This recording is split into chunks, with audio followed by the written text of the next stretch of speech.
did Operation Vulture nearly involve the US at Dien Bien Phu? Imagine a battle so intense that the United States almost stepped directly into the fight. That's what nearly happened during the siege of Dien Bien Phu in 1954. This was a key moment in the First Indochina War, where French forces faced the Viet Minh led by General Vo Nguyen Giap. The French were surrounded and under heavy attack, and the situation looked dire. The French government believed that the United States might help, so they asked for military aid through a plan called Operation Vulture. Operation Vulture was a proposal for a large airstrike using US B-29 Superfortress bombers and aircraft carriers to attack the Viet Minh positions around Dien Bien Phu. The idea was to break the siege and save the French garrison.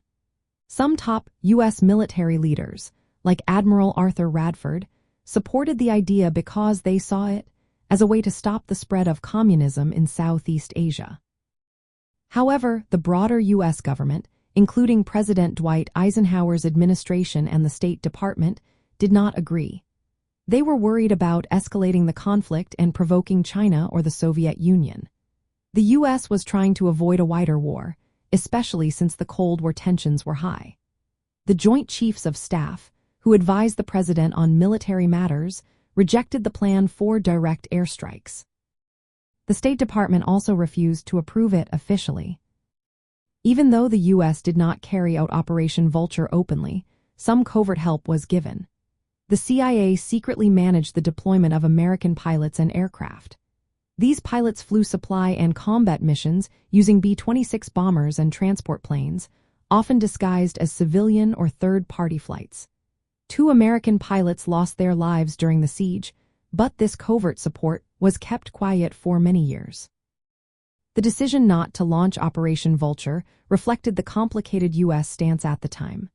The U.S. wanted to oppose colonialism, which meant not openly supporting France's efforts to hold Indochina. At the same time, they aimed to contain communism, which was led by the Viet Minh under Ho Chi Minh. The U.S. was wary of provoking China or the Soviet Union, and they doubted that airstrikes alone could turn the tide of the battle.